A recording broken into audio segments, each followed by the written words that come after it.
Baiklah, saya akan sedikit mempresentasikan bagian internal dari kelinci ini, yang saya mulai dari bagian caput atau kepala. Pada bagian kepala kelinci terdapat beberapa bagian, yaitu lima oris atau mulut, dibatasi oleh labium inferior bibir bawah dan labium superior bibir atas. Kemudian terdapat nares eksterna, lubang hidungnya. Letaknya dorsal dari rima oris di sekitar nares eksterna. Rima oris ini dapat kita temui adanya fifth risae atau rambut peraba.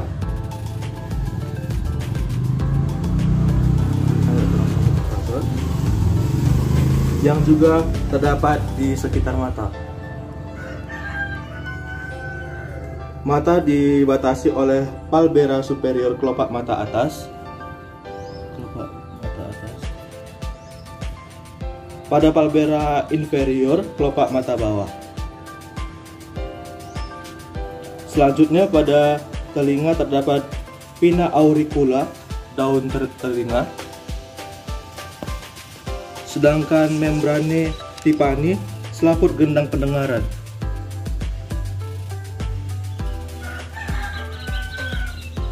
Terletak pada rongga telinga tengah dan tidak terlihat.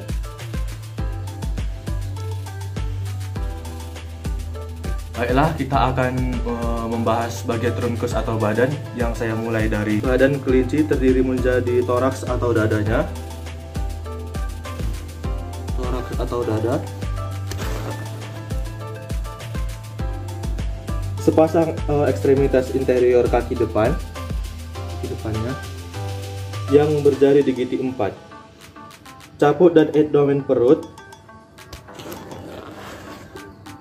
di mana terdapat sepasang ekstremitas posterior kaki belakang yang berjari di gigi 3. Baiklah, di sini kita akan melihat gerakan peristaltik dari usus kelinci yang baru saja dipotong.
saya akan sedikit mempresentasikan bagian pencernaan dari kelinci yang dimulai dari vakum oris atau rongga mulut. Terjadi pencernaan mekanis maupun kimiawi. Pencernaan mekanis terjadi melalui kerja dari gigi yang memotong dan mengunyah makanan. Pencernaan kimiawi melalui kerja enzim yang memecah karbohidrat dalam makanan. Selanjutnya, masuk ke esofagus atau kerongkongan. Di bagian esofagus, makanan langsung turun ke lambung. Esofagus digunakan untuk melewatkan makanan dari mulut ke lambung. Kemudian makanan masuk ke lambung, tetapi reaksi sebenarnya bukan di lambung, tetapi lambung hanya menyimpan makanan dan isinya disterilisasi dan dipindahkan ke usus halus. Di usus halus atau intestinum tenue, di usus halus 90% protein, karbohidrat, dan gula diserap dari makanan. Kemudian bahan-bahan berserat yang tidak dicerna bergerak dan diseleksi. Selanjutnya masuk ke cecum. Cecum adalah sebuah organ rumit yang mencerna kembali makanan. Selanjutnya ke kolon atau usus besar. Kemudian serat yang bergerak ke usus besar akan membentuk tinja yang keras. Sisa makanan yang siap untuk dicerna bergerak ke cecum yang lebih besar dari lambung. Selanjutnya adalah rektum. Rektum adalah organ terakhir dari usus besar. Pada beberapa jenis mamalia yang berakhir di anus, organ ini berfungsi sebagai tempat penyimpanan sementara feses. Selanjutnya masuk ke anus. Feses yang keluar lewat anus mengandung air. Feses merupakan sisa makanan yang tidak tercerna, cairan dari traktus digestivus, sel-sel epitel usus, mikroorganisme, garam organik, sterol, dan hasil dekomposisi dari bakteri keluar melalui anus. Baiklah, saya akan menerangkan bagian gerak dari kelinci ini atau ekstremitas.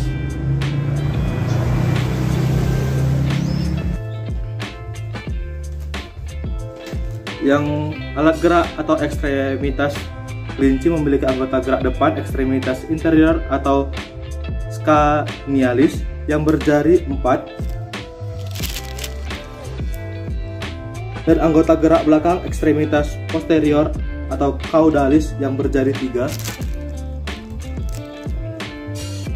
Ekstremitas interior terdiri dari brachium, lengan atas,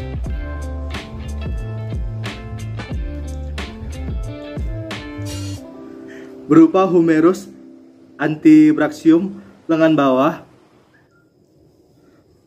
merupakan radius atau dan ulna, manus atau tangan, berupa digitium, berupa oska carpalia, tulang pergelangan tangan,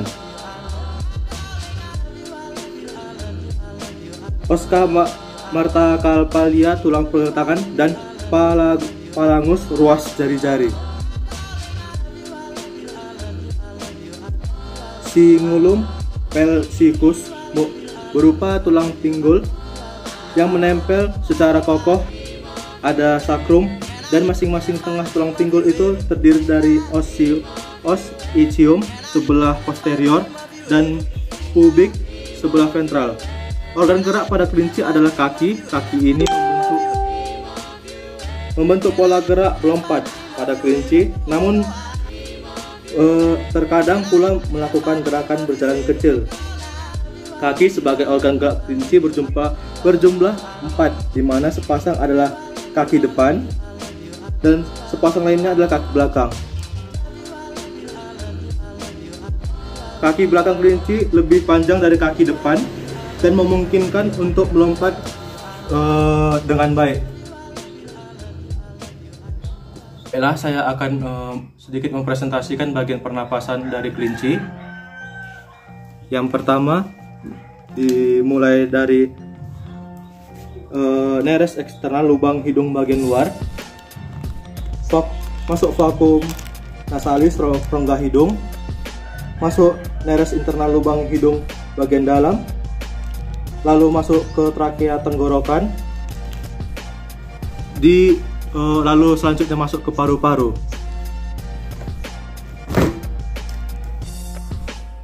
Dari masuk ke bronchioles, cabang dari bronchus, berakhir di alveolus, kantong udara. Baiklah, saya akan menerangkan bagian saraf atau otak pada kelinci ini.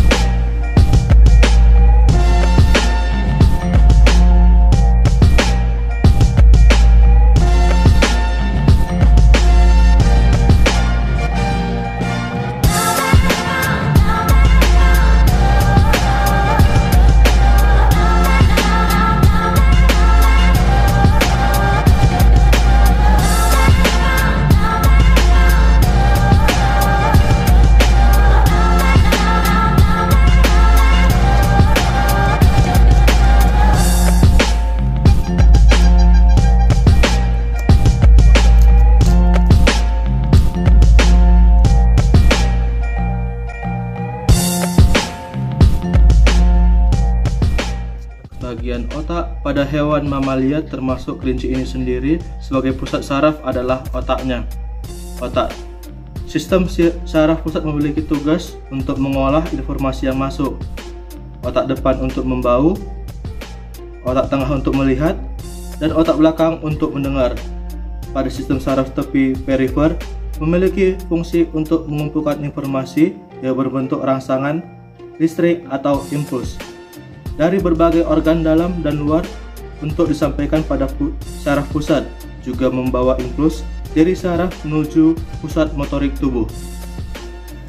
Baiklah, sekian hasil presentasi saya pada bagian kelinci ini. Apabila ada salah kata atau salah menunjuk bagian organ tubuh, saya memohon maaf. Terima kasih.